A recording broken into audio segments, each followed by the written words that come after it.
নবনীরদনিন্দিত কান্তিধারম রসসাগর নাগর भूपवरं।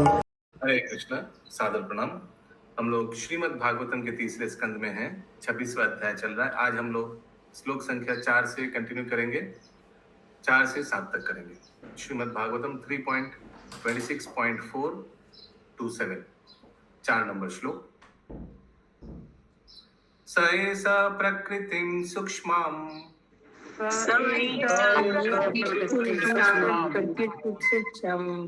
देवीं गुणामयीं विभु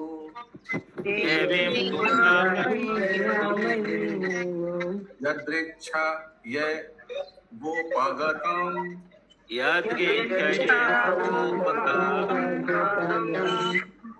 अभ्यापाद्यात लीलाया।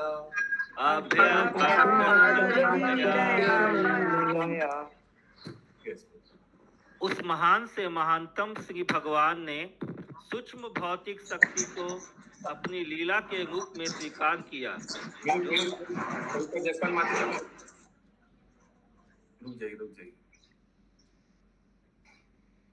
उस महान से महानतम श्री भगवान ने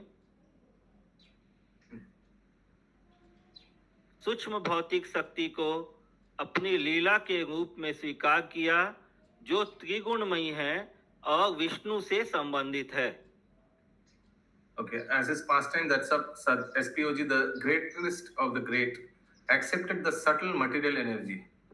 स्वीकार किया। सूक्ष्म क्या लिखा है? सूक्ष्म भौतिक शक्ति को, मटेरियल एनर्जी। ओके, स्वीकार किया है, which is invested with 3 material modes, वो तो मालूम है, and which is related with Vishnu. आगे भी सूक्ष्म क्यों बोल गए यहाँ? देखते हैं तात्पर्य में शायद लिखेंगे। वैष्णवी हिंदी में अर्थ लिखा है, सूक्ष्म दैवी मतलब विष्णु से जो संबंधित है वो वैष्णवी, इसीलिए शायद सूक्ष्म बोला गया, क्योंकि सूक्ष्म भक्ति से वैष्णवी जो माता जी है। अच्छा, ठीक है। तात्पर्य, इस श्लोक में गुणमयीम शब्द अत्यंत महत्वपूर्ण है। देवीम का अर्थ है भगवान की शक्ति और गुणमयीम का अर्थ है प्रकृति के 3 गुणों से युक्त। जब भगवान की भौतिक शक्ति प्रकट होती है तो यह गुणमयी शक्ति तीनों गुणों की शक्तियों के प्राकट्य के रूप में होती है। यह आवरण के रूप में कार्य करती है। भगवान से उद्भूत शक्ति 2 रूपों में प्रकट होती है। परमेश्वर से आवरण के रूप में कार्य करते हैं। This Gunamyam energy acts as a manifestation of the energies of the 3 modes. 3 जो गुण है, सतो रजो तमो, ओके, इस ऐसे प्रकट होते हैं और it acts as a covering, यानी जीवात्मा को इस 3 गुण से ढक देता है। ठीक है, सबको समझ में आगे दिए। हाँ, भगवान से उद्भूत शक्ति 2 रूपों में प्रकट होती है, परमेश्वर से उद्भव के रूप में तथा उनके मुखमंडल के आवरण के रूप में। Emanation from the Supreme Lord and as a covering of the Lord's face. Emanation from the Supreme Lord, भगवान। अच्छा, ये समझना पड़ेगा आगे। भगवद गीता में कहा गया है कि चूंकि सारा जगत प्रकृति के 3 गुणों से मोहित रहता है, अतः सामान्य जीव ऐसी शक्ति से आच्छादित होने के कारण भगवान को नहीं देख सकता। हरे कृष्णा, समझ में आ गया। तो पहला पराशक्ति, दूसरा पराशक्ति। सो फिर से बोलिए वो वाला सेंटेंस जहां दो गुण, 2 प्रकार की शक्ति उत्पन्न होते हैं भगवान से। ध्यान से सुनिएगा। भगवान से उद्भूत शक्ति 2 रूपों में प्रकट होती है, परमेश्वर से उद्भव के रूप में तथा उनके मुखमंडल के आवरण के रूप में। प्रभु रुकना पड़ेगा जब बोलेंगे प्लीज। परमेश्वर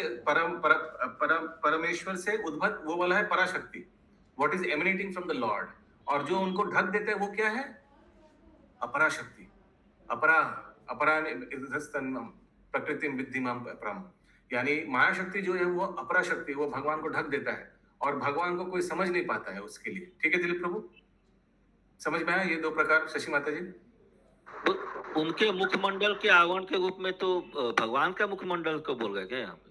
हाँ, देखिए अगला सेंटेंस को क्लियर है, भगवत गीता में क्या लिखा है, बोलिए। भगवत गीता में कहा गया है कि चूंकि सारा जगत प्रकृति के तीनों गुणों से मोहित रहता है, अतः सामान्य जीव ऐसी शक्ति से आच्छादित होने के कारण भगवान को नहीं देख सकता। ओके, इंग्लिश में लिखा था उसमें सेकंड वाला में, as a covering of Lord's face, जीवों का फेस नहीं, लॉर्ड्स फेस, ठीक है। Continue please. यहाँ पर बादल का उदाहरण सटीक होगा। सहसा आकाश में एक बड़ा बादल प्रकट हो सकता है। इस बादल को दो प्रकार से देखा जा सकता है। सूर्य के लिए यह उनकी शक्ति की सृष्टि है, किंतु बद्ध जीव के लिए यह उसकी आंखों के लिए आवरण है। बादल के कारण सूर्य नहीं देखा जा सकता है। ऐसा नहीं है कि सूर्य वास्तव में बादल से ढक गया हो, केवल सामान्य व्यक्ति की दृष्टि ढक जाती है। इसी प्रकार यद्यपि माया परमेश्वर को आच्छादित नहीं कर सकती, क्योंकि वो माया से परे हैं, किंतु यही माया सामान्य जीवात्माओं को आच्छादित कर लेती है। इस प्रकार आच्छादित होने वाले बद्ध जीव पृथक पृथक जीव आत्माएं हैं, और जिनकी शक्ति से माया उत्पन्न होती है वे भगवान हैं।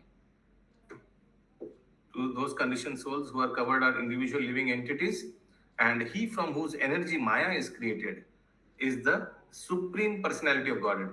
उसीलिए लिखा है कि ये सूर्य एक्चुअली बादल ही कारण है सूर्य के उत्पन्न के लिए। एक सेंटेंस लिखा है ना, पढ़िए शशि माता जी।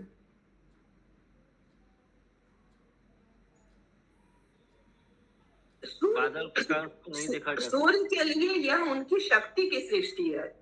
हाँ, to the sun the cloud is the creation of its energy, क्योंकि ये क्लाउड क्या करता है, जितना भी बारिश होता है, जितना भी ये सब सूर्य अब्जॉर्ब कर लेता है, करके सब सोच लेता है, सब अब्जॉर्ब कर लेता है, और फिर क्लाउड फॉर्मेशन होता है। सो अगर देखा जाए तो to the sun the cloud is the creation of its energy. ये जो क्लाउड हो रहा है ये क्या, ये सूर्य के शक्ति से, सूर्य ऑब्जर्व जो कर रहा है, सब क्या ऑब्जर्व को हिंदी में क्या बोलते हैं, शोष लेता है ना, क्या बोलते हैं आप लोग हिंदी में? शोषण कर लेता है, शोषण करता है, उसी से ये क्लाउड एब्जॉर्ब, हिंदी में एब्जॉर्ब बोलते हैं। Okay, so to the sun the cloud is the creation of its energy, but to the ordinary common man the condition state it is the covering to the eyes. सूर्य तो है लेकिन सामने बादल है, उसलिए देख नहीं पाते। इसका मतलब ये नहीं कि सूर्य को एक्चुअली बादल ढक दिया है, यानी भगवान को बादल यानी 3 गुण से प्रभाव हो गया, नहीं। हम लोग 3 गुण से प्रभाव हो गए, इसलिए भगवान को देख नहीं पाते। क्लियर है? यस, निपुणानंद माता जी। तो प्रभु फिर ये क्यों लिखा कि मुखमंडल के आवरण को वो ढक लेती है? बद्ध जीव क्यों नहीं लिखा? भगवान के मुखमंडल मींस भगवान के जो भगवत तत्व ज्ञान है ये ढक देता है। मुखमंडल माने ऐसा नहीं कि मुख के सामने कुछ एक आकर ऐसे कुछ। वो तो मैं भी समझ गई, मुखमंडल भगवान के लिए यूज हुआ है, लेकिन पिछले मतलब पहले सेंटेंस में गया ना कि मुखमंडल के आवरण को ढक लेते हैं, और अब इधर कह रहे कि एक्चुअल में वो पर्दा बद्ध जीव के रूप में होता है, बद्ध जीव के लिए होता है, यही तो मतलब हुआ ना। हाँ, तो वो जो ढक देता है एक्चुअली ढकता है हम लोग को, भगवान को आवरण नहीं होता है। आवरण हम लोग में आ जाते हैं 3 गुणों का। I don't know it's clear or not. जैसे प्रभु जी सूर्य को बादल आता है तो सूर्य दिखाई नहीं पड़ता हम लोग को, उसी तरह परमेश्वर यदि माया, हम लोग माया के कारण परमेश्वर को नहीं देख पाते। Absolutely simple, yeah. So cloud हम लोग का आंख को ढक दे रहा है सूर्य को देखने के लिए। Yes. ऐसा नहीं, हाँ। इसीलिए भगवान के मुखमंडल के आवरण के रूप में लिखा हुआ है। हाँ, लेकिन that is from our point of view, हम लोग की दृष्टि से। Like from our point of view, it's हमको लग रहा है कि ढका हुआ है, भगवान का मुखमंडल ढका हुआ है। एक्चुअली भगवान को हम लोग क्यों नहीं देख पा रहे हैं? ये 3 गुणों से आच्छादित हैं, हम लोग इसलिए नहीं देख पा रहे हैं। आगे श्रीमद् भागवत में अन्यत्र प्रथम स्कंद के 7वें अध्याय में कहा गया है कि व्यास देव ने अपनी आध्यात्मिक दृष्टि से भगवान का दर्शन किया और माया भगवान के पीछे खड़ी रही। It is stated that Vyasadeva by his spiritual vision saw the Supreme Lord and the material energy standing behind him. That means जो माया है वो भगवान के अध्यक्षता में है, under the guidance, subordination. ठीक है, आगे जैसे कोई राजा रहता है सामने बैठा, पीछे कौन रहता है? 2 प्रहरी. आगे इसका यह হরে अर्थ কৃষ্ণ हुआ প্রভু, হরে हरे কৃষ্ণ कृष्ण. প্রভু। Yes, এ, केशव তার আগে স্ট্যান্ডারেতে ওই লাস্টের লাইনটা, আচ্ছাদিত হচ্ছে যে সমস্ত বদ্ধ জীবাত্মা তারা হচ্ছে স্বতন্ত্র জীব, মানে स्वतंत्र जीव. আমরা তো মানে those conditioned souls who are covered are individual living entity. আচ্ছা আচ্ছা So those conditioned souls who are covered are কারা আচ্ছাদিত হচ্ছে? যারা স্বতন্ত্র হওয়ার চেষ্টা করছে, যারা ভগবানের আচ্ছা। গাইডেন্সে আছে, তারা কি আচ্ছাদিত হচ্ছে মায়ার দ্বারা? না না হচ্ছে না. যারা ভক্ত তারা কি ভগবানের মায়ার দ্বারা আচ্ছাদিত হচ্ছে? না. না না তো স্বতন্ত্র হওয়া ভালো या পরতন্ত্র হওয়া ভালো? ভগবানের অধীনে স্বতন্ত্র। থাকাই. হ্যাঁ तो बद्ध जीव तो लिखा हुआ ही है वहाँ। लेकिन हिंदी में स्वतंत्र नहीं लिखा हुआ, लेखा बद्ध जीव पृथक पृथक जीवात्मा है, अलग और अलग। पृथक पृथक मतलब भी अलग अलग स्वतंत्र स्वतंत्र। आगे पढ़े बहु। হ্যাঁ ঠিক আছে প্রভু। इसका यह अर्थ हुआ कि माया भगवान को आच्छादित नहीं कर सकती। जिस तरह की बस पीछे खड़ी थी ना. आगे जिस तरह की अंधकार सूर्य को आच्छादित नहीं कर सकता। अंधकार केवल उतना ही क्षेत्र घेर पाता है जो सूर्य की तुलना में नगण्य है। अंधकार किसी गुफा को ढक सकता है, खुले आकाश को नहीं। इसी प्रकार माया की आच्छादन शक्ति सीमित है और वह भगवान पर असर नहीं दिखा पाती, इसीलिए वे विभु कहलाते हैं। जिस तरह बादल के प्राकट्य को सूर्य स्वीकारता है, उसी प्रकार भगवान कुछ अंतराल के लिए माया के प्राकट्य को स्वीकारते हैं। यद्यपि उनकी यह भौतिक शक्ति भौतिक जगत की उत्पत्ति के काम आती है, किंतु इसका अर्थ यह नहीं होता कि इस शक्ति से वे आच्छादित है। एक second. Although his material energy is used to create this material world, that does not mean that he is covered by the energy. तो भगवान इसको इस्तेमाल करते हैं जड़ जगत को बनाने के लिए. 5 तत्व, पंचभूत से सब एक एक करके 24 तत्व वो जो है सब इसको यूज करते हैं जड़ जगत को बनाने के लिए. लेकिन इसका मतलब ये नहीं कि भगवान भी फंस जाते हैं. क्या हम इसमें मकरी का एग्जांपल दे सकते हैं बबीता माता जी कि मकरी तो अपने लाड़ से पूरा ऐसा नेटवर्क बना लेते हैं, फिर खुद भी फंस जाते हैं. होगा? नहीं यूज कर सकते हैं. भगवान थोड़ी फंसते हैं. भगवान बनाने के बाद खुद यूज करते हैं क्या? नहीं. भगवान तो नहीं। हाँ, जीव के लिए ये एग्जांपल यूज करते हैं श्रील प्रभुपाद. हाँ बद्ध जीव के लिए बोल रहे हैं। हाँ, बद्ध जीव के लिए ये इस्तेमाल श्रील प्रभुपाद करते हैं ये उदाहरण. ओके, आगे. जो लोग इस भौतिक शक्ति से आच्छादित होते हैं, वे बद्ध जीव कहलाते हैं। भगवान उत्पत्ति, पालन तथा संहार जैसी लीलाओं के लिए भौतिक शक्ति को स्वीकारते हैं, किंतु बद्ध जीव आच्छादित चला आ रहा होता है। वह यह नहीं समझ पाता कि इस भौतिक शक्ति के परे भगवान हैं जो समस्त कारणों के कारण हैं। ठीक उसी तरह अल्पज्ञ व्यक्ति यह नहीं समझ पाता कि बादलों के पार सूर्य प्रकाश है। ओके, सो भगवान प्रकृति को यूज करता है जड़ जगत को संभालने के लिए, लेकिन इसका मतलब नहीं कि वो खुद भी फंस गए हैं। किसी का कोई प्रश्न है इस श्लोक से? फिर से एक बार अनुवाद पढ़िए इस श्लोक का।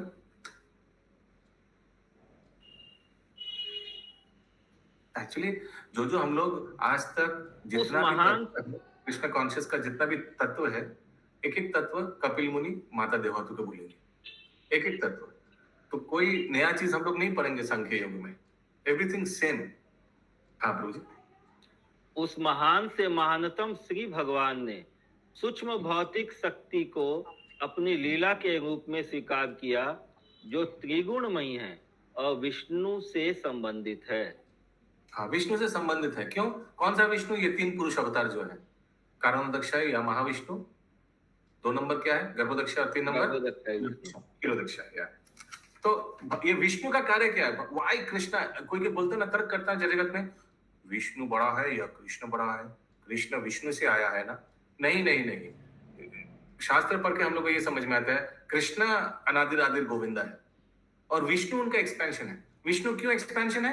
कि जड़ जगत को मेंटेन करने के लिए भगवान ये एक्सपेंशन ग्रहण किया है। व्हाटएवर जो भी कार्यकलाप है विष्णु का, ये सब जड़ जगत के लिए ही है। आगे अगला श्लोक 5 नंबर।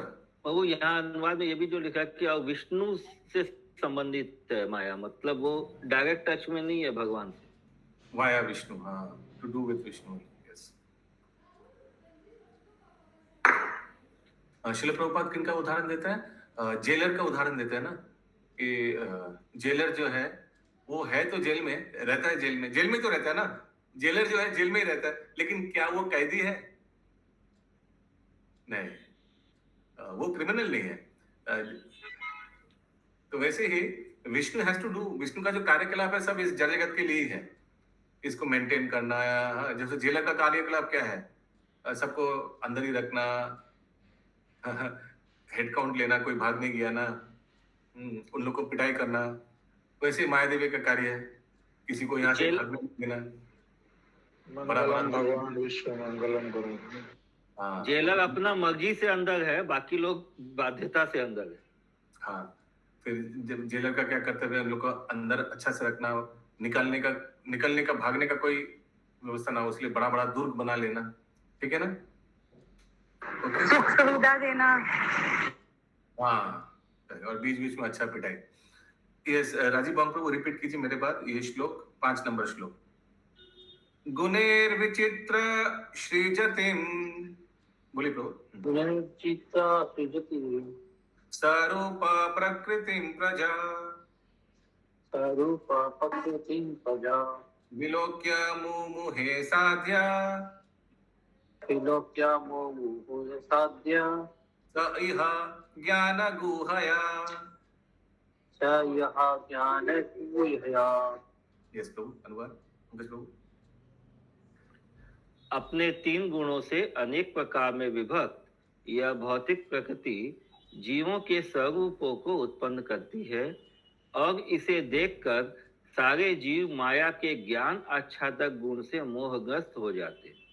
और एक बार, अपने 3 गुणों से अनेक प्रकारों में विभक्त यह भौतिक प्रकृति जीवों के स्वरूपों को उत्पन्न करती है और इसे देखकर सारे जीव माया के ज्ञान आच्छादक गुण से मोहग्रस्त हो जाते हैं। बहुत ध्यान से सुनना पड़ेगा, नहीं तो ये समझ नहीं आएगा ये अनुवाद।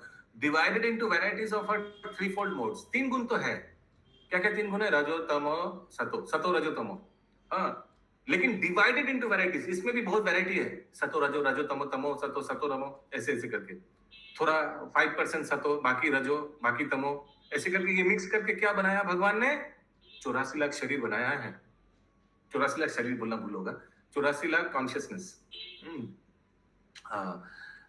Material nature creates the forms of the living entities, and the living entities seeing this are illusioned by the knowledge covering feature of the illusion energy. Knowledge covering feature देखते हैं और साथ में क्लियर होगा। यस प्रभु। माया में ज्ञान को आच्छादित करने की शक्ति है, किंतु इस आवरण आच्छादन को भगवान पर लागू नहीं किया जा सकता। यह केवल प्रजा या भौतिक शरीर के साथ पैदा हुए हैं, अर्थात बद्ध जीवों पर ही लागू होता है। जैसा कि भगवद गीता तथा अन्य वैदिक साहित्य में कहा गया है, विभिन्न प्रकार के जीव प्रकृति के गुणों के अनुसार भिन्न भिन्न होते हैं। भगवद गीता 7.12 में बहुत अच्छी तरह व्याख्या की गई है कि यद्यपि सतो रजो तथा तमोगुण भगवान से उत्पन्न हैं, किंतु भगवान इनके अधीन नहीं होते। दूसरे शब्दों में, भगवान से अद्भुत शक्ति उन पर प्रभाव नहीं डाल सकती,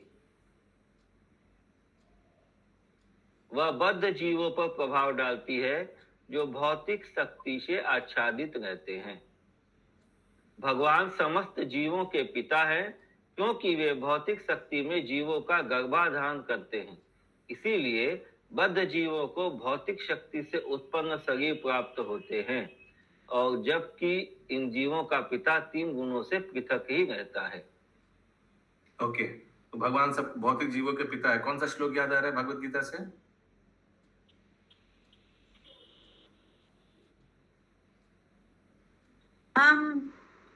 अहम बीज प्रदापिता।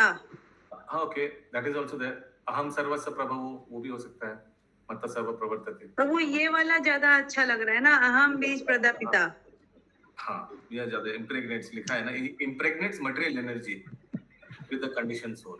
सो भगवान पिता है, माता कौन है? प्रकृति। आगे पिछले श्लोक में कहा गया है कि भगवान ने भौतिक शक्ति को इसलिए स्वीकार किया जिससे वे उन जीवों को लीलाएं दिखा सके जो उनका आनंद लेना चाहती है और भौतिक शक्ति पर अधिकार जताना चाहती है। यह संसार ऐसे जीवों के तथाकथित भोग के लिए प्रभु वो प्रकृति को क्या कहेंगे? प्रकृति का आइडेंटिफिकेशन माता बोला गया है, माता बोला गया है प्रभु, लेकिन ये 3 गुणों को प्रकृति कहेंगे ना और किस? ये 3 गुण प्रकृति का एक कैरेक्टरिस्टिक्स है। अस्त्र भी बोल सकते हैं आप, और भी अस्त्र है, त्रिताप क्लेश, और भी अस्त्र है, जन्म, मृत्यु, जरा, व्याधि। ठीक है, आगे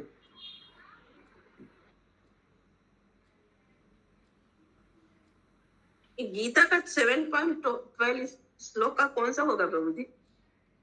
फिर से बोलिए, प्रश्न क्या? भगवत गीता का 7.12 जो लिखा हुआ है, कहाँ लिखा हुआ है? इसी तात्पर्य लिखा है ना? अच्छा, in the Bhagavad Gita 7.12 it is very nicely explained that all the 3 modes of passion and ignorance are born out of the त्रैगुण्य विषया वेद निस्त्रैगुण्य भावार्जुन। वही है क्या? मेरे से नहीं प्रभु, ये मत एवेति तान विधि नातों तेषु ते मयि। ये मेमोरी श्लोक में नहीं है, नहीं, लेकिन ठीक है, भगवान से ये 3 गुण उत्पन्न हुआ है। that all the 3 modes of goodness, passion and ignorance are born out of the SPOG, but भगवान इससे परे है। तो भगवान से उत्पन्न हुआ है माया देवी, लेकिन भगवान इससे परे है, वही बात बोला जा रहा है। यस विनीता अग्रणी माता जी। हरे कृष्ण भाई, सादर प्रणाम। तो ये प्रकृति से हम लोग क्या समझेंगे? प्रकृति को हम लोग क्या समझेंगे? प्रकृति मटेरियल नेचर है। इनका जैसे मैं बता रहा था, अलग अलग अस्त्र शस्त्र हैं, और भगवान इनको इस्तेमाल करते हैं जगह। शस्त्र तो समझ में आ गया, लेकिन ये प्रकृति क्या चीज है? Material nature. रूप क्या है प्रभु? ये रूप बताइए। प्रकृति का पर्सोनिफाइड है माया देवी या दुर्गा देवी, और प्रकृति मीन्स मटेरियल नेचर, 24 तत्व, 24 एलिमेंट्स। ठीक है, इसी को मिक्स मैच करके सब कार्य करता है, सब कुछ उत्पन्न होता है। प्रकृति प्रकृति बोलने से तो हम लोग पहाड़, नदी, जंगल ये सब समझते हैं। धरती वो तो भौतिक आदमी के लिए, और इस्कॉन डिवोटीज जो श्रील प्रभुपाद का तात्पर्य पढ़ा है उनके लिए तो थोड़ा अलग होगा ना, और एडवांस्ड होगा ना। ये सब 24 तत्व है। हाँ, वही पूछना चाह रहा हूँ। मैं तो वही बोल रहा हूँ कि ये 24 तत्व है, पहाड़, आई मीन यू नो, ये सब मिश्रण करके अलग अलग चीज बनाया हुआ है। मैं एक उदाहरण देता हूँ। सोचिए, अभी बच्चा खेलना चाहते हैं, बच्चा बोल रहा है मम्मी को कि आप देखो कितना सुंदर आपका किचन है, मेरा भी किचन बना दो। तो घर का एक कोना में उसका किचन बना दिया गया, उनको भी छोटा छोटा कटोरी वटोरी दिया गया, उनको डब्बा दिया गया। थोड़ा एक डब्बा में चीनी है, एक डब्बा में मैदा है, एक डब्बा में आटा है, नून है, नमक है, अलग अलग देकर बोला चलो बनाओ। तो वो भी अलग अलग इंग्रेडिएंट्स बनाकर मिक्स मैच करके पराठा, रोटी ये सब बनाना प्रयास कर रहा है, सब्जी बनाने का प्रयास कर रहा है। वो कौन है? वो डॉटर जो है वो दुर्गा देवी है। 24 एलिमेंट्स दे दिया है भगवान ने, मम्मी डैडी ने दे दिया है 24 तत्व। मम्मी डैडी कौन है? कृष्ण, श्रीमती राधा रानी। लो 24 तत्व बनाओ।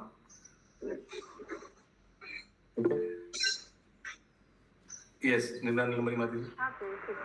हरे कृष्णा प्रभु जी, कई जगह जो महामाया वर्ड भी आता है, तो महामाया माया शक्ति हुई या आध्यात्मिक शक्ति हुई? हाँ, योग माया पराशक्ति, महामाया अपराशक्ति। ओके। ठीक है, योग माया हमने एक बार किया था ना ये एक्सरसाइज। अच्छा एक बार फिर से अभी कर लेते हैं। पराशक्ति के लिए अलग अलग वर्ड बताइए चैट बॉक्स में सब।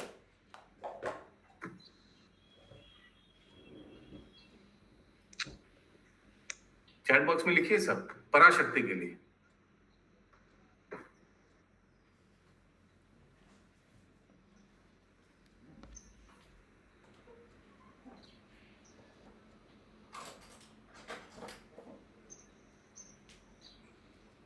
प्रभु पराशक्ति के लिए भौतिक शक्ति लिख रहे हैं आप?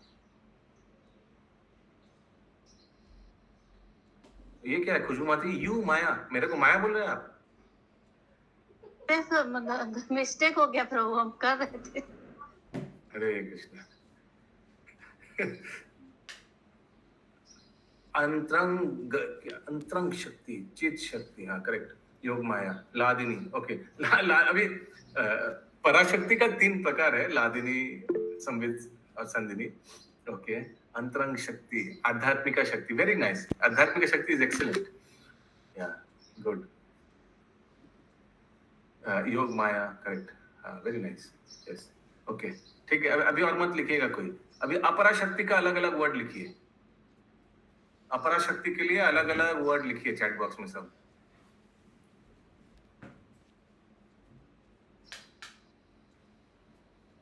महामाया, अच्छा वो हमको नहीं लिखा, यू माया, यू माया।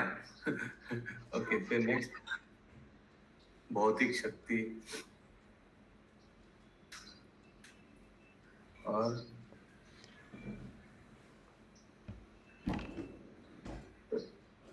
जड़ जगत। जड़ जगत, जगत हो गया, फिर शक्ति के बात किया जा रहा है। पृथ्वी, जल, अग्नि, वायु, आकाश, ये तो 5 तत्व हो गया। महामय, मन, भूति, अहंकार। ओके, भौतिक शक्ति, शक्ति का बात किया जा रहा है यहाँ। ओके, वो आध्यात्मिक शक्ति का रिप्रेजेंटेशन इज दुर्गा देवी। महामाया है, फिर अपरा शक्ति, भौतिक शक्ति, बहिरंगा शक्ति, बहिरंगा शक्ति, निकृष्ट शक्ति, निकृष्ट शक्ति, हाँ। फिर और क्या क्या प्रभुपाद यूज करते हैं? दैवी शक्ति, दैवी, DAIVI, नो सॉरी, दैवी शक्ति पराशक्ति है, सॉरी। बस यही मेनली यही है, ठीक है। आगे पढ़िए माता जी, प्रभु जी। यहाँ दैविक को, ये निकृष्ट को क्यों कहा गया प्रभु?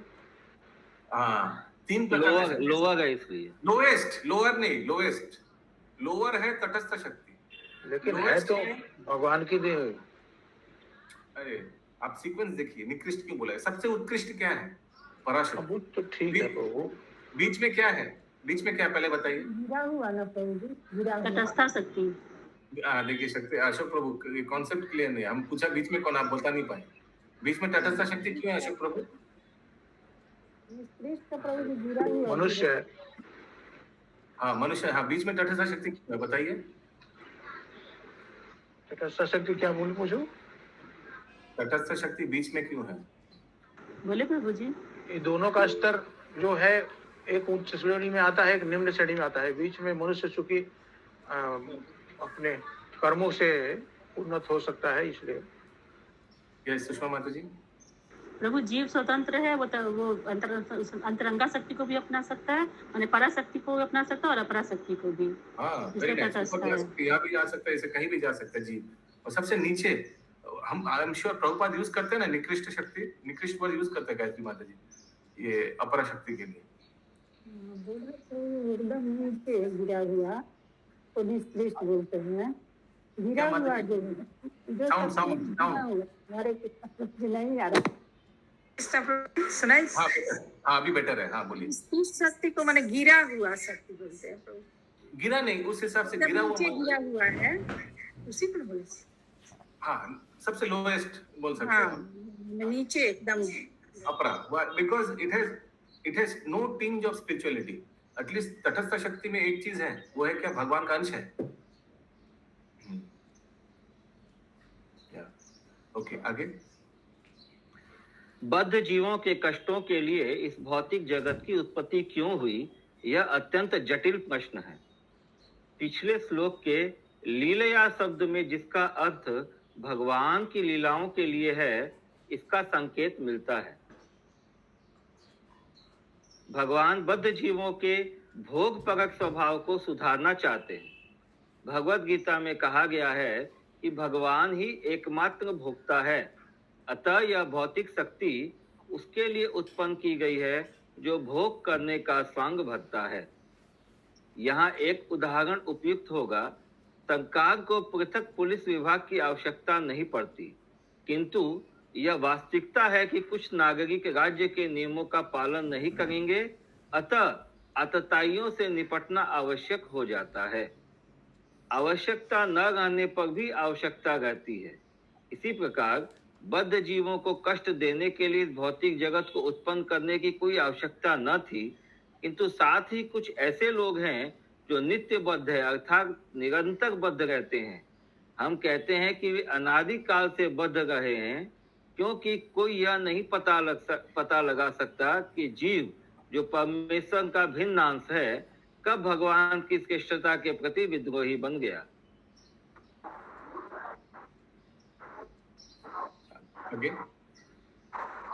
वस्तुतः मनुष्य की दो श्रेणियां हैं, वे जो भगवान के नियमों के पालक हैं और वे जो नास्तिक हैं तथा ईश्वर के अस्तित्व को नकारते हुए अपने नियम बनाना चाहते हैं। वे यह सिद्ध करना चाहते हैं कि हर व्यक्ति अपने नियम या अपना धर्म पंथ बना सकता है। इन दोनों श्रेणियों के अस्तित्व को प्रारंभ को जाने बिना हम यह निश्चित रूप से मान सकते हैं कि कुछ जीवों ने भगवान के नियमों के विरुद्ध विद्रोह किया होगा। ऐसे जीव बद्ध जीव कहलाते हैं, और क्योंकि वे तीन गुणों से बंधे होते हैं, इसीलिए यहाँ पर गुणैर विचित्रा शब्द व्यवहृत हुए हैं। ओके, क्लियर है? आगे। इस संसार में प्रभु जी, हरे 84 कृष्णा। लाख दुनिया है। हरे प्रभु जी कृष्णा। थोड़ा सा समझाइए मेरी वाला पैरा। ओके, एक तो जो ओबीडिएंट है, जो भगवान को मानते हैं, और एक जो भगवान को ही मानते नहीं है। Okay, rule follower, rule breaker, ये पहले बताया है।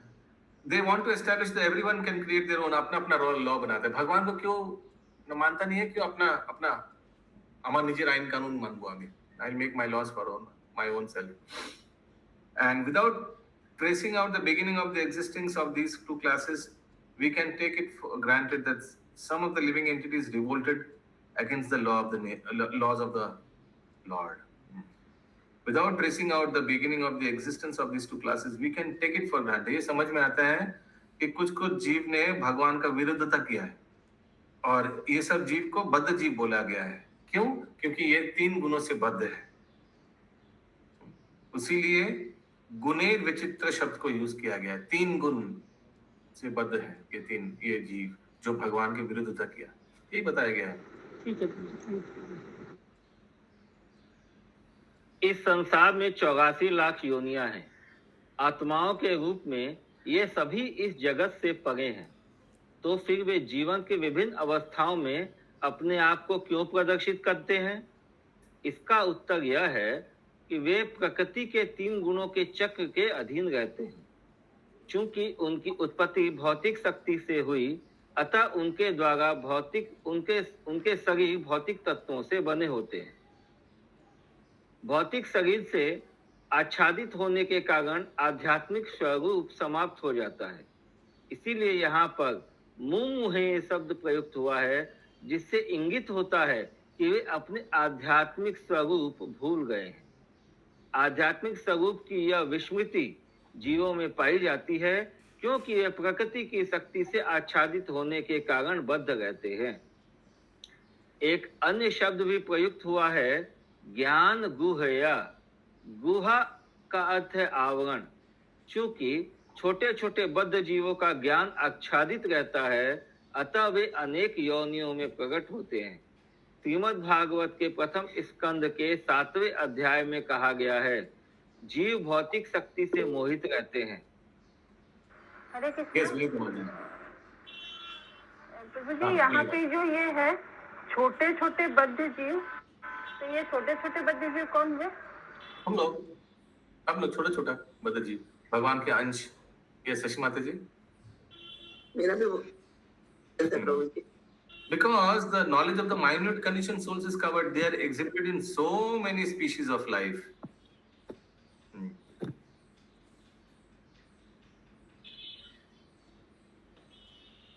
Yes, प्रभु।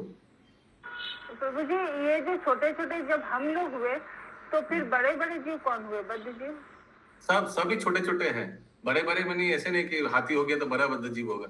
बद्ध जीव यहाँ आत्मा को बोला जा रहा है, छोटा छोटा जीवात्मा को बोल जीवात्मा। सो जैसे भगवान विभु है, हम लोग अनु है, उस हिसाब से छोटे छोटे। ठीक है, आगे। श्रीमद् भागवत के प्रथम स्कंद के 7वें अध्याय में कहा गया है, जीव भौतिक शक्ति से मोहित रहते हैं। वेदों में भी कहा गया है कि शाश्वत जीवात्माएं विभिन्न गुणों से आच्छादित रहती है और वे तिरंगी जीव लाल, सफेद तथा नीली कहलाती है। लाल रंग रजोगुण का प्रतीक है, श्वेत सतोगुण का और नीला तमोगुण का प्रतीक है। ये प्रकृति के गुण भौतिक शक्ति से संबंधित होते हैं, फलतः विभिन्न गुणों के अंतर्गत जीव भिन्न प्रकार के शरीर पाते हैं। चूंकि वे अपनी आध्यात्मिक पहचान के प्रति विस्मरणशील रहते हैं, अतः शरीर को आत्मा मानते हैं। बद्ध जीव के लिए मुझ का अर्थ शरीर है, यह मोह कहलाता है।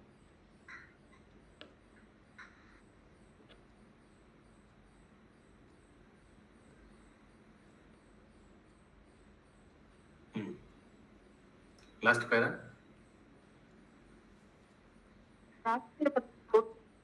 अच्छा पैराग्राफ।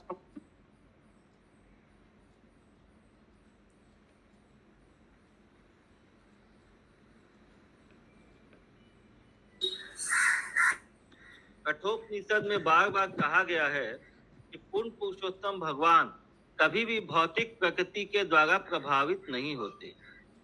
वे तो दरअसल बद्ध जीव या परमेश्वर के अत्यंत सूक्ष्म अंश हैं, जिन पर भौतिक प्रकृति का प्रभाव पड़ता है और जो भौतिक गुणों के अधीन विभिन्न शरीरों में दिखाई पड़ते हैं। ओके,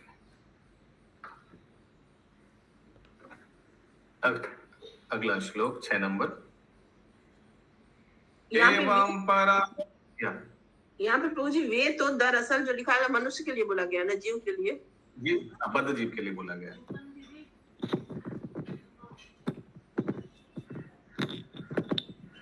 एवं पराभिध्यानेन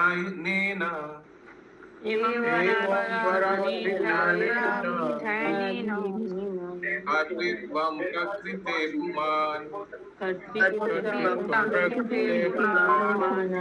कर्मसु क्रियमाणेषु गुणैरात्मनि मन्यते।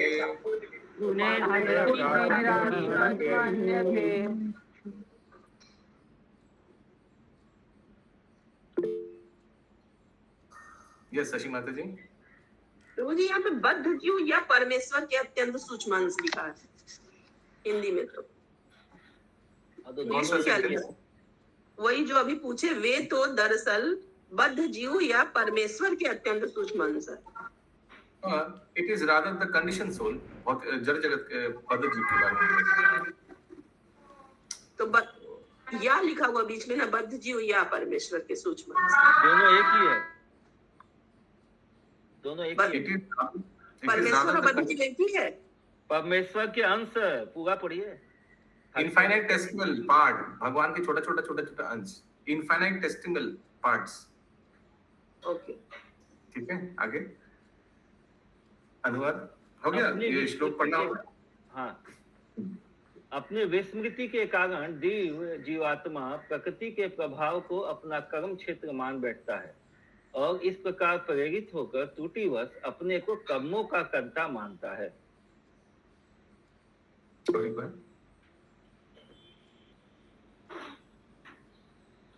भुलक्कड़ जीव की तुलना उस व्यक्ति से की जा सकती है जो रोग के कारण पगला जाता है अथवा जिसे भूत लग गया हो। एक बार अनुवाद प्रभु जी, अनुवाद एक बार पढ़िए फिर से।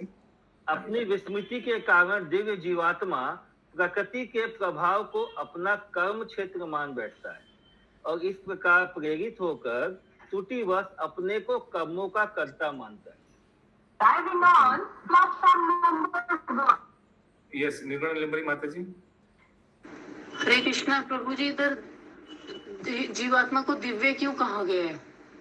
कहाँ? सॉरी, अनुवाद में बोला है ना, अपनी विस्मृति के कारण।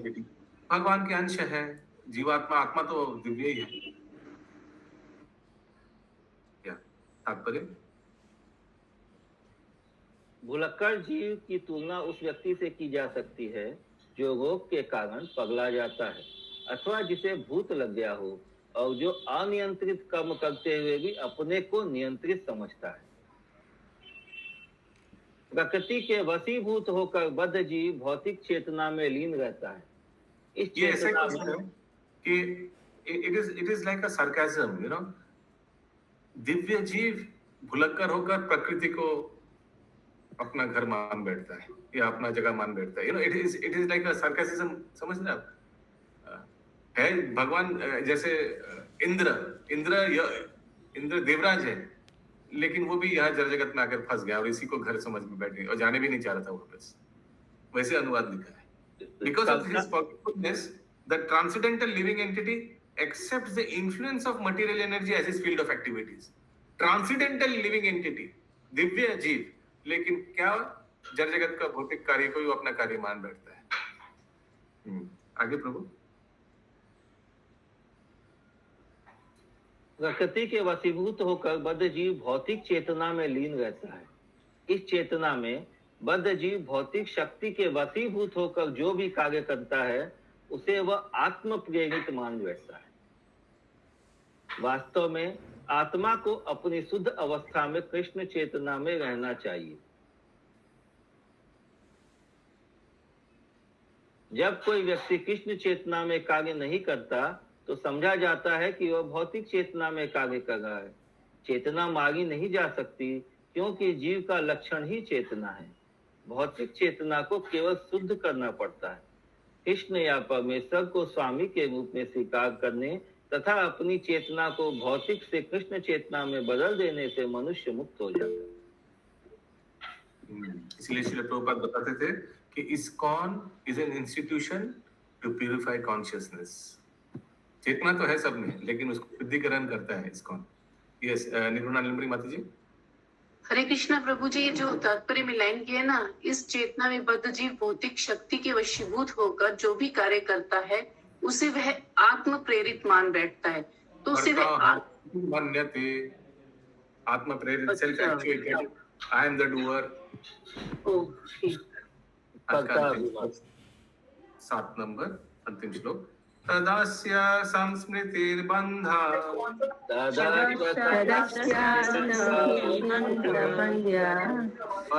पारतन्त्रं तत्कृतं भवति अकर्तुर्विशस्य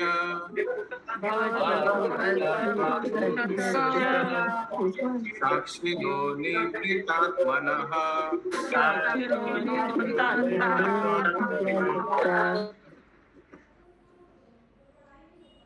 भौतिक चेतना ही मनुष्य के बद्ध जीवन का कारण है, जिसमें परिस्थितियां जीव पर हावी होती जाती है।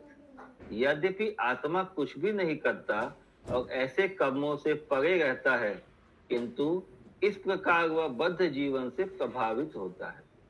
हरे कृष्णा। तो आप लोग देख रहे हैं सांख्य फिलोसफी में सब ये कैसे एक व्यक्ति, ज्ञानी व्यक्ति आत्मा साक्षात्कार कर सकता है, उसी के बारे में बोला जा रहा है। यहाँ कुछ कृष्ण भगवान, कृष्ण लीला, ये सब कुछ आ रहा है क्या? तो ये इसीलिए analytical study of the material world is called Sankhya yoga. तात्पर्य मायावादी विचारक जो परम आत्मा तथा व्यष्टि आत्मा में अंतर नहीं कर पाता, कहता है कि जीव की बद्धावस्था उसकी लीला है, किंतु लीला का अर्थ है भगवान के कार्यकलापों में नियोजित होना। मायावादी इस शब्द का गलत प्रयोग करते हैं और कहते हैं कि भले ही जीव मलभक्षी सूकब क्यों न बन जाए, वह अपनी लीलाओं का आनंद भोगता है। यह अत्यंत घातक यूज ही नहीं करना चाहिए जीव के लिए। Srila Prabhupada, cannot be use this past time Leela word. आगे वस्तुतः परमेश्वर समस्त जीवों के नायक तथा पालक है। उनकी लीलाएं किसी भी भौतिक कार्य से परे है। भगवान की ऐसी लीलाओं को जीव के बद्ध कर्मों तक घसीट कर नीचे नहीं लाया जा सकता। बद्ध जीवन में जीव भौतिक शक्ति के हाथों में बंदी जैसा बना रहता है। भौतिक शक्ति जो भी कराती है बद्ध जीव करता है, उसका अपना कोई उत्तरदायित्व नहीं रहता। वह कर्म का साक्षी मात्र रहता है। यस माता जी। हरे कृष्ण प्रभु जी, ये जो लाइन गया कि बद्ध जीव की ऐसी लीलाओं को जीव के बद्ध कर्मों तक घसीट कर नीचे नहीं लाए जा सकते, क्या मीन्स हुआ? कहाँ है देखते हैं। यही अभी तो पढ़े आप, भगवान की ऐसी लीलाओं को जीव के बद्ध कर्मों तक, जीव के बद्ध कर्मों तक घसीट कर नीचे नहीं। हाँ, तो भगवान का लीला जो जीव का कर्म को लीला बोलगा, उसी के ऊपर ये कमेंट भी है। जीव का कर्म को लीला नहीं बोल सकते, भगवान का लीला है। और जीव के बद्ध कर्मों को जो लीला ये मायावादी लोग बोलते हैं, तो उस लेवल तक भगवान का लीला को हम लोग नीचे नहीं ला सकते। तो भगवान की लीला को तो लाएंगे तभी तो बद्ध जीव ठीक होंगे। अरे वो ठीक है, लेकिन यहाँ मायावादी क्या बोल रहे हैं कि जीव भी लीला कर रहा है। जीव लीला थोड़ी कर रहा है, जीव तो अपना कर्मों का फल भोग रहा है। ओके, ठीक है ना। जीव भी लीला नहीं कर सकता बाबू। यहाँ कहा गया कि भगवान, ये सब भगवान की लीला है, यानी भगवान के लीला में ये जो मनुष्य है ऐसा कर्म कर रहा है, तो भगवान की लीला ऐसी नहीं होती है। चूंकि मनुष्य अपने कर्मों का फल भोगता है, इसलिए ये भगवान की लीला नहीं हो सकती। हाँ, वही बोल रहे हैं, भगवान की लीला ये नहीं है।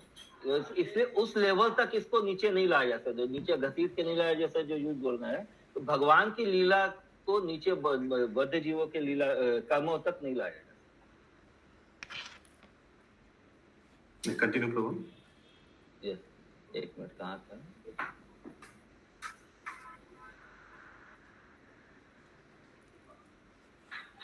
भौतिक शक्ति जो भी कराती है बद्ध जीव करता है, उसका अपना कोई उत्तरदायित्व नहीं रहता। वह कर्म का साक्षी मात्र रहता है, किंतु उसे कृष्ण के साथ अपने शाश्वत संबंध को न समझने के अपराध में ऐसा करने के लिए बाध्य किया जाता है। इसीलिए भगवान कृष्ण भगवत गीता में कहते हैं। यस माता जी। प्रभु, अभी ये जो लाइन गई कि भौतिक शक्ति जो भी कराती है बद्ध जीव करता है, उसका अपना कोई उत्तरदायित्व नहीं रहता, वे कर्म का साक्षी मात्र रहता है।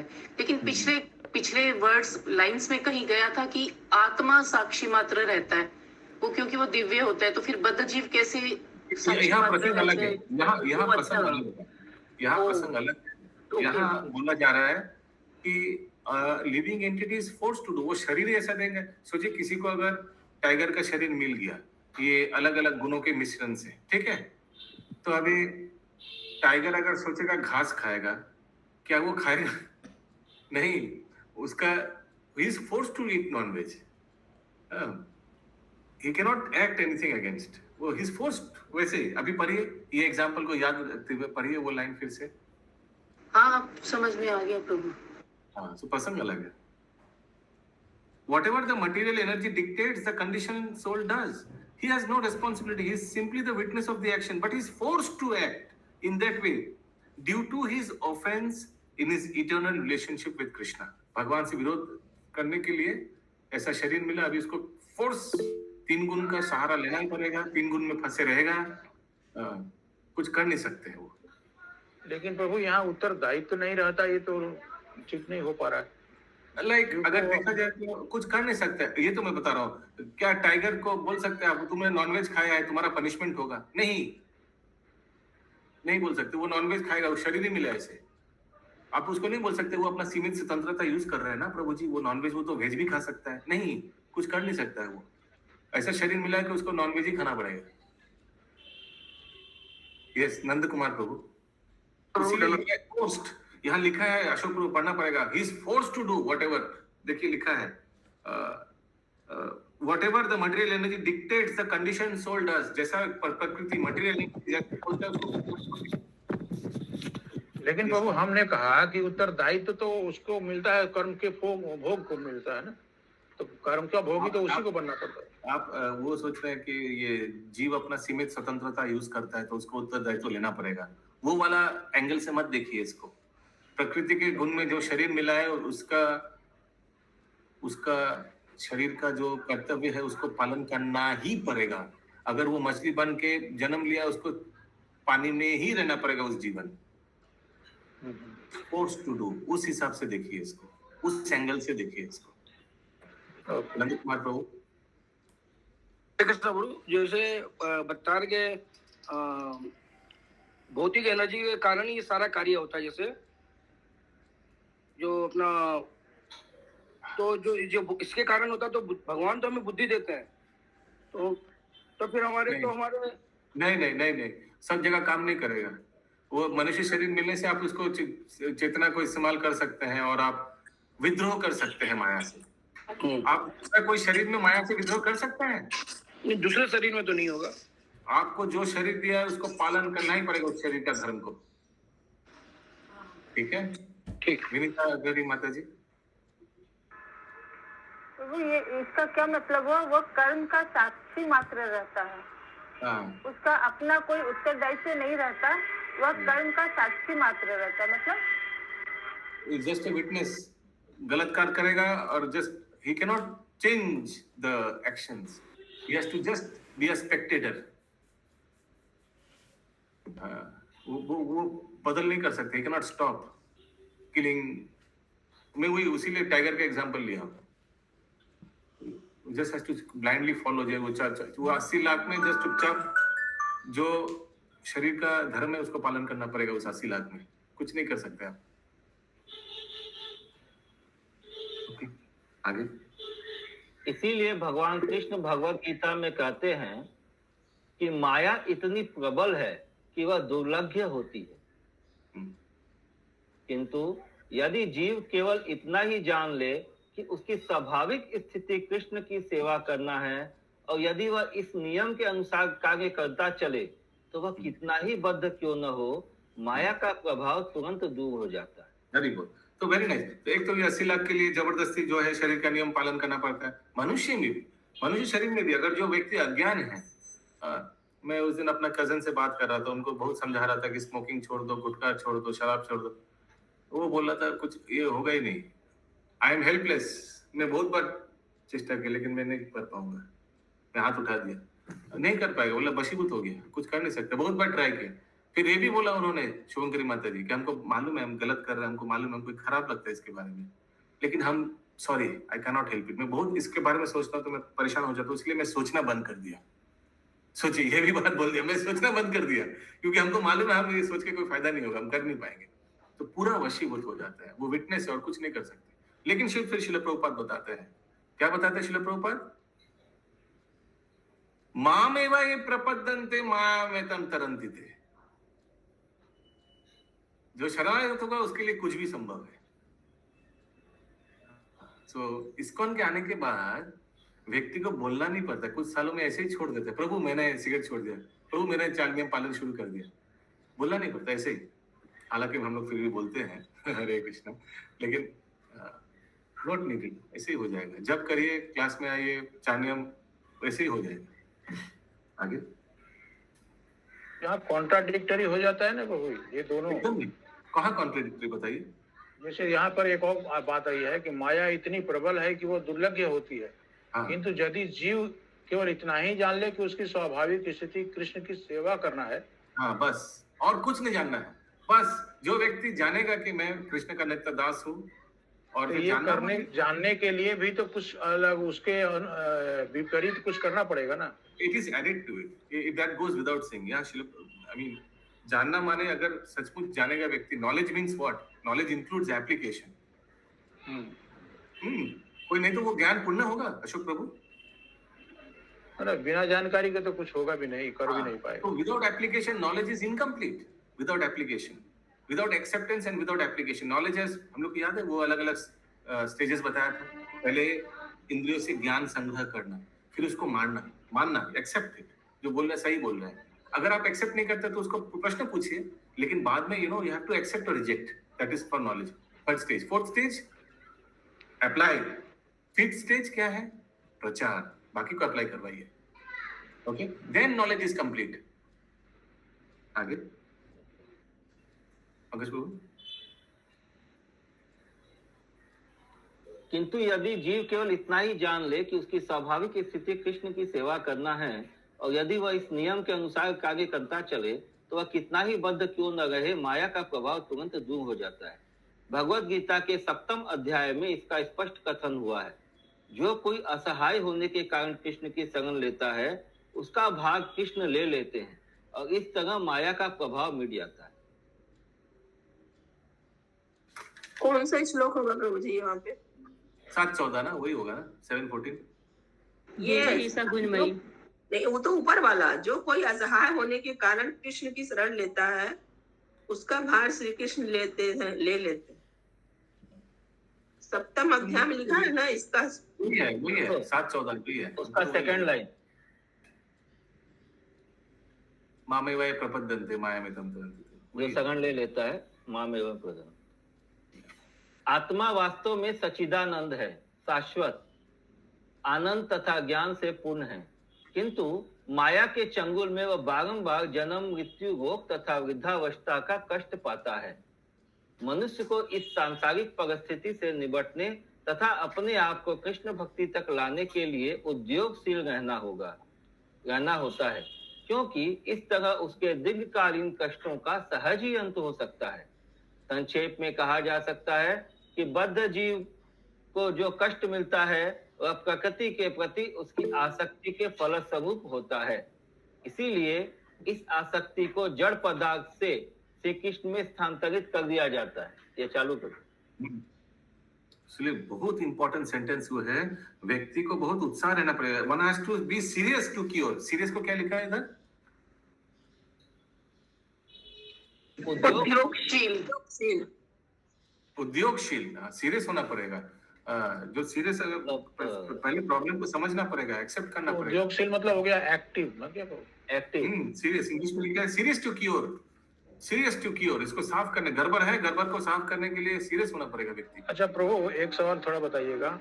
यहाँ पर लिखा गया है कि किंतु माया के चंगुल में वह बारंबार जन्म, मृत्यु, रोग तथा वृद्धावस्था का कष्ट पाता है, तो आत्मा को क्या यह कष्ट होता है? आत्मा सच्चिदानंदमय है। The spirit however he suffers from continued. लेकिन सोचिए, मैंने कहाँ फंस गए, इस शरीर में फंस गए। इस शरीर, आत्मा तो सच्चिदानंद में है, लेकिन कहाँ फंस गए अभी। तो मोहन प्रभु भी आत्मा गेट्स अफेक्टेड एक्चुअली।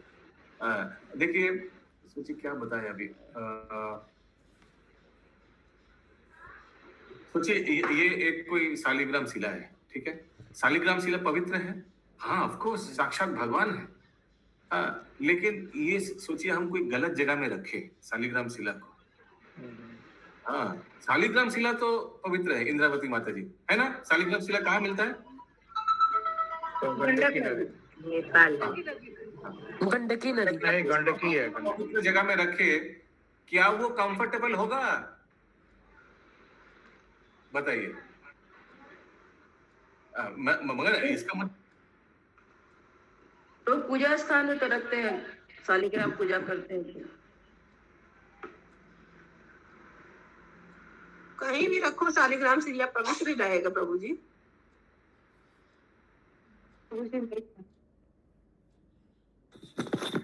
पवित्र तो रहेगा, लेकिन कंफर्टेबल रहेगा कि नहीं, वो प्रभु बोल रहे।